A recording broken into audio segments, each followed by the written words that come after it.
Hello students, हम trigonometric chapter में बात कर रहे हैं। चलिए, ट्रिगोमेट्रिक चैप्टर में बेसिकली हम राइट एंगल ट्रायंगल के बारे में बात कर रहे हैं। इसके बारे में आपने पहले भी बहुत कुछ सीखा है, पाइथागोरस थ्योरम जाना है जो कि राइट एंगल ट्रायंगल में अप्लाई होता है। तो चलिए हम उसके अलावा ही कुछ बात करते हैं। जैसे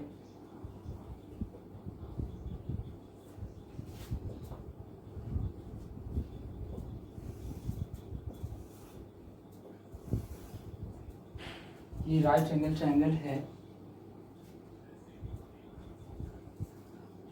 मान लेते हैं कि ए बी सी, ये 90 डिग्री।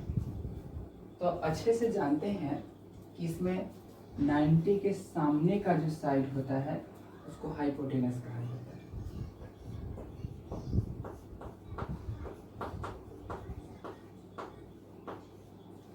जो कि h से स्टार्ट हो रहा है, इसलिए इसको सिंबॉलिकली क्या है, स्मॉल h से रिप्रेजेंट किया जाता है। स्मॉल h से इसको रिप्रेजेंट किया जाता है। अब जैसा कि आपने यूज किया है पाइथागोरस थ्योरम, वो क्या कहता है, वो कहता है हाइपोटेनस का square is equal to perpendicular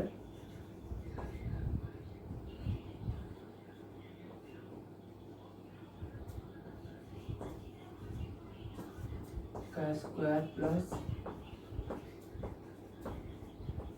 base का स्क्वायर, जैसे कि आप जानते हैं। तो हाइपोटेनस, तो ये बातें आपने बिल्कुल आपकी जानकारी में तंदुरुस्त है, जानकारी आपकी अच्छी है कि 90 डिग्री के सामने का जो एंगल होता है वो हाइपोटेनस होता है। लेकिन आपकी ये जानकारी अगर मेरे अनुसार अगर ऐसा है कि वर्टिकल लाइन को, जो वर्टिकल साइड है, जो खड़ा है, जो वर्टिकल साइड है इस ट्रायंगल में, उसको आप परपेंडिकुलर, और जो हॉरिजॉन्टल है उसको बेस कहते हैं, तो ये आपका गलत है। इसे सुधारने की जरूरत है। ठीक है, कैसे? अब देखिए, इसमें से कोई भी जो है परपेंडिकुलर हो सकता है और कोई भी बेस हो सकता है। अब जरा से इसको प्रैक्टिकली सोचिए कि अगर इस फोटो को उलट दिया जाए, अगर ये घुमा करके ऐसे कर दिया जाए, ये इस तरह से हो जाए,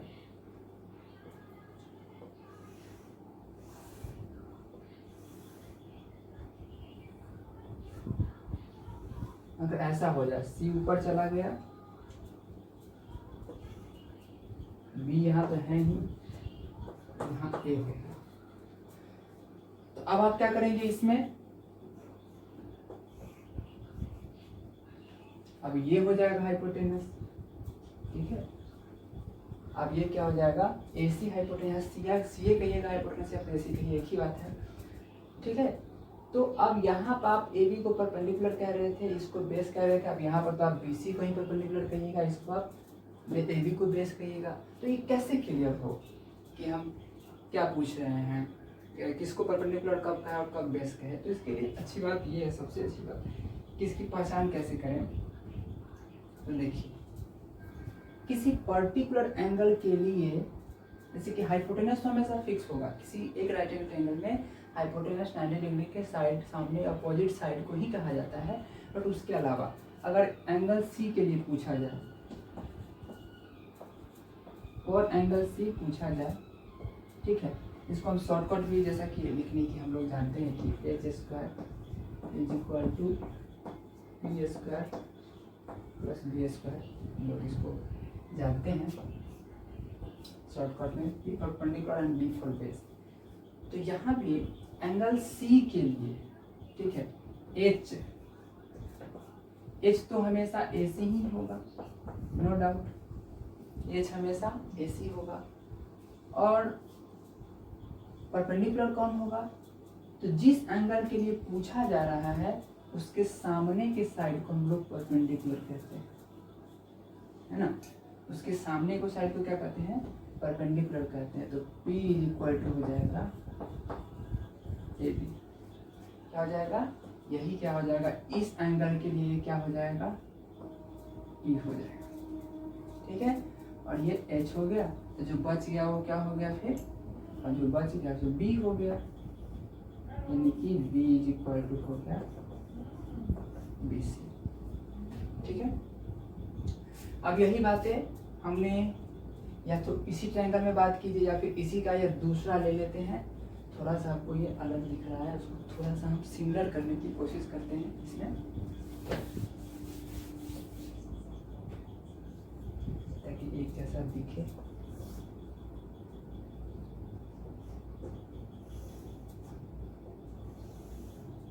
BC यहाँ छोटा था, AB थोड़ा बड़ा था, तो यहाँ पे भी BC थोड़ा छोटा होना चाहिए, AB थोड़ा बड़ा होना चाहिए। ठीक है, तो यहाँ भी यह क्या है, हाइपोटेनस है। अब देखिए यहाँ हम यहाँ पहले तो C के बारे में बात किए थे, तो मिक्स ना हो जाए इसलिए हम इस दूसरा फोटो ले लेते हैं।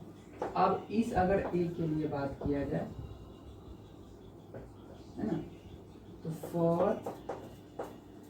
एंगल A, अब A के लिए क्या हो जाएगा, A के लिए उसके सामने वाला हो जाएगा परपेंडिकुलर, हाइपोटेनस तो सेम ही होगा,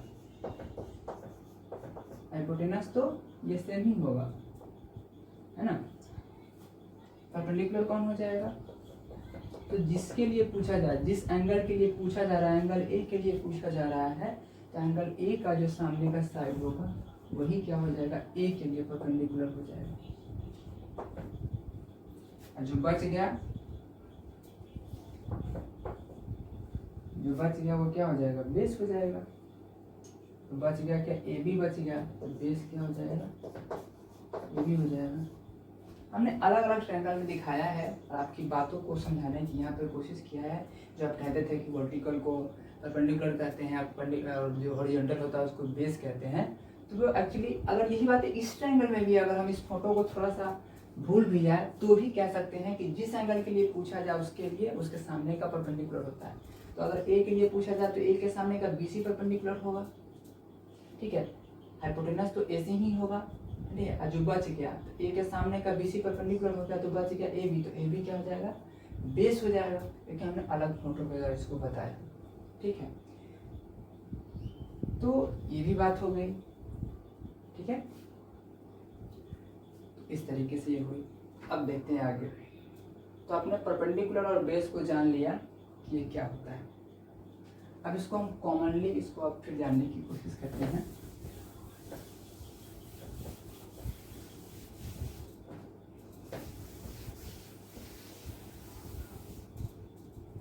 देखिए,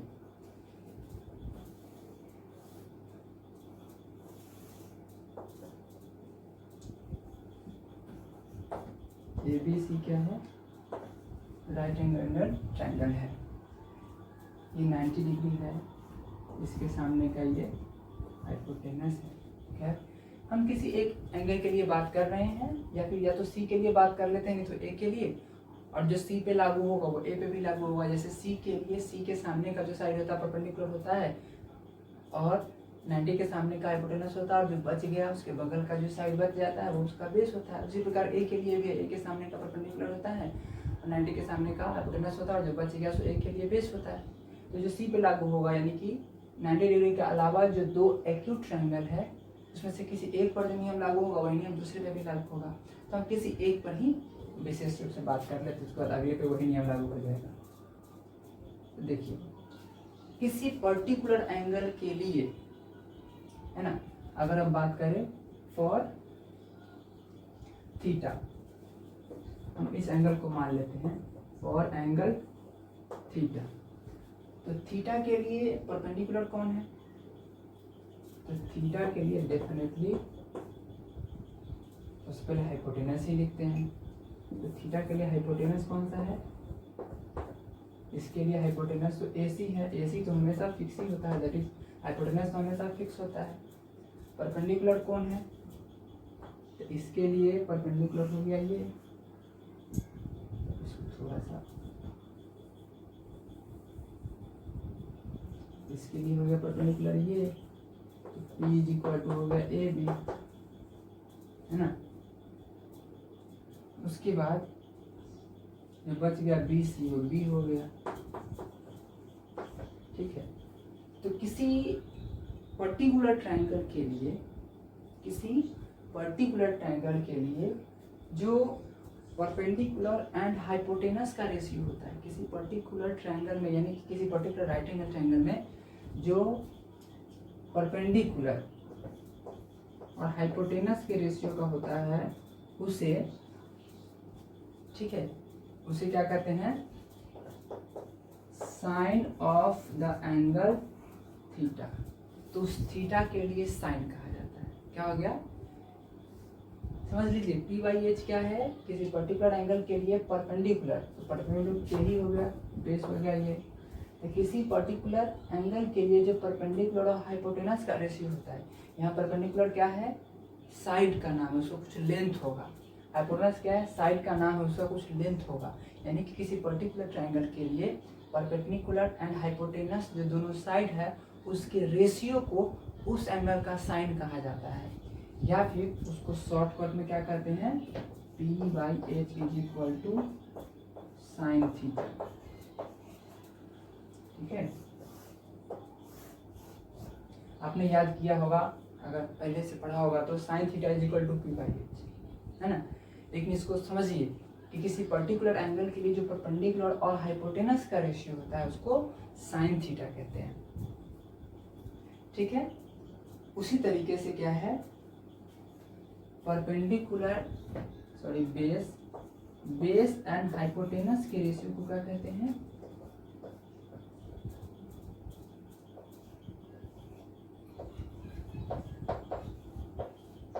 cosine of the angle theta. क्या कहते हैं, cosine of the angle theta. तो इसको भी शॉर्टकट में क्या कहते हैं, b by h is equal to cos theta. अगर आपसे ये पूछ दिया जाता है कि कोसाइन ऑफ द एंगल निकालिए, इसका मतलब आपसे कह रहा है कि कॉस थीटा का वैल्यू निकालिए उस एंगल के लिए। ठीक है, अब तीसरा क्या है, तीसरा है परपेंडिकुलर एंड बेस का जो रेशियो होता है, ठीक है, उसको कहते हैं tangent of the angle theta. Tangent of theta, आपने पढ़ा होगा फिजिक्स में, किसी लाइन का जो स्लोप निकालते हैं उस स्लोप को टेंजेंट भी कहा जाता है। तो किसी ट्रायंगल में, या फिर इसका जो स्लोप होगा, AC का जो स्लोप होगा, वह इस एंगल की जो परपेंडिकुलर और बेस का रेशियो होगा, वही इसका स्लोप हो जाएगा। ठीक है, तो P बाई बी क्या होता है, उसी को टेंजेंट ऑफ द एंगल कहते हैं, या फिर उसको स्लोप कहते हैं। ठीक है, और इसको ही शॉर्टकट में फिर कहते हैं P बटे बी हो गया, तो इसको कहते हैं टेंजेंट ऑफ द एंगल को क्या कहते हैं, tan थीटा कहते हैं। ठीक है, यह तब समझ गया। अब चौथा है, इसके इनवर्स की बात कर लेते हैं। राइट, इनवर्स में क्या हो जाएगा, इसका उल्टा ले लेते हैं। तो एच बटा पी के रेशियो को क्या कहते हैं, साइन है, इसको कहते हैं कोसेकेंट ऑफ थीटा। जस्ट उसका उल्टा, अगर परपेंडिकुलर एंड हाइपोटेनस का रेशियो हो सकता है, तो हाइपोटेनस एंड परपेंडिकुलर का रेशियो हो सकता है। तो इसका दूसरा नाम हो गया, ये क्या हो गया, तो इसको कहते हैं एच बाई पी को कहते हैं कोसेकेंट है, तो हो जाएगा कोसेक थीटा। ठीक है, अगला है, अब इसका ले लेते हैं। तो बी बाई एस था, तो एच बाई बी ले लेते हैं। तो एच बाई बी कितना हो जाएगा, एच बाई बी वहां पे क्या है, इसको कहते हैं सेकेंड ऑफ थीटा। ये क्या हो जाता है, h by b is equal to sec theta. हाँ बिल्कुल, आपके दिमाग में बहुत सही बात आ रही है। सबका जो शुरू का है ना, sec theta, tan theta, cosec theta, है ना, साइन थीटा, कॉस थीटा, शुरू का 3-4 वर्ड लेकर के उसको शॉर्टकट कर दिया गया है। अब अगला आ गया तीसरा का उल्टा, पी बाई बी है तो बी बाई पी ले लेते हैं। एक टेंजेंट है तो ये हो जाएगा कॉटेंट हो जाएगा, ठीक है। इसको शॉर्टकट में क्या कहते हैं, b by p is equal to cot theta. इस तरीके से आप sine theta, cos theta, tan theta, cosec theta, sec theta, cot theta से परिचित हो गए। क्या है वास्तव में यह, किसी पर्टिकुलर एंगल के लिए, किसी राइट एंगल ट्रायंगल में पर्टिकुलर एंगल के लिए जो परपेंडिकुलर बेस और हाइट होता है, इस तीनों में दो को एक साथ लेकर के जो रेशियो बनता है उसका अलग अलग नोमेनक्लेचर है, रेशियो का नाम है। तो अगर परपेंडिकुलर और हाइपोटेनस के रेशियो को लेते हैं तो साइन थीटा होता है, उसको sine of the angle theta भी कहते हैं। परपेंडिकुलर और बेस को ले लेंगे तो टैन थीटा हो जाएगा, है ना, टेंजेंट ऑफ द एंगल हो जाएगा। बेस एंड हाइपोटेनस को ले लेंगे तो क्या हो जाएगा, cosine theta, cosine of the angle या फिर कॉस थीटा हो जाएगा, ठीक है। तो उसी प्रकार से h बाई बी लेंगे तो क्या हो जाएगा, सेकेंड हो जाएगा यानी कि सेक थीटा हो जाएगा, ठीक है। उस प्रकार से क्या है, बी बाई पी लेंगे तो कॉटेंट ऑफ द एंगल हो जाएगा यानी कि कॉट थीटा हो जाएगा। तो इस तरीके से सब ये रहा, ठीक है। तो आज आपने जाना कि ये साइन थीटा कॉस थीटा वास्तव में कौन सा प्राणी है, ये वास्तव में रेशियो का नाम है। आप sine theta is equal to p by b होता है, सॉरी पी बाई एच होता है, इसको रखने की बजाय ये सोचे सबसे पहले कि पी बाई एच जो परपेंडिकुलर और हाइपोटेनस होता है किसी पर्टिकुलर ट्रायंगल में, पर्टिकुलर एंगल के लिए, पर्टिकुलर ट्रायंगल यानी कि राइट एंगल ट्रायंगल में, किसी पर्टिकुलर राइट एंगल ट्रायंगल में, उसमें जो किसी पर्टिकुलर एंगल के लिए, किसी पर्टिकुलर एक्यूट एंगल के लिए, कभी भी राइट एंगल के लिए परपेंडिकुलर बेस नहीं होता है, किसी एक्यूट एंगल के लिए, एक राइट एंगल ट्रायंगल होता है तो बाकी दो एक्यूट होगा। तो किसी पर्टिकुलर एक्यूट एंगल के लिए परपेंडिकुलर और हाइपोटेनस के रेशियो को साइन थीटा कहते हैं, बेस एंड हाइपोटेनस के रेशियो को कॉस थीटा कहते हैं, परपेंडिकुलर बेस के रेशियो को टैन थीटा कहते हैं, ठीक है। हाइपोटेनस एंड परपेंडिकुलर के रेशियो को कोसेक थीटा कहते हैं, हाइपोटेनस एंड बेस के रेशियो को सेक थीटा कहते हैं, बेस एंड परपेंडिकुलर के रेशियो को कॉट थीटा कहते हैं। इसको आप याद रखेंगे। वैसे याद करने का बड़ा अच्छा तरीका है, उसको आप अगर देख लें, देखिए साइन, कॉस, टैन,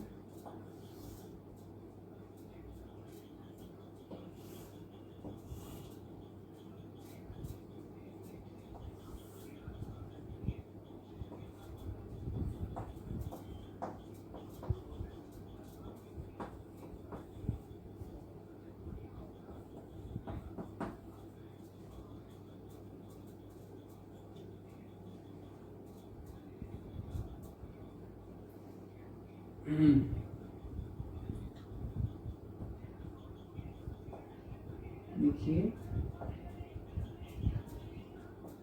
वैसे मेरा इरादा नहीं है बोलने का, हमेशा सब खुश रहे सारे देश, पाकिस्तान भूखा प्यासा, राइट,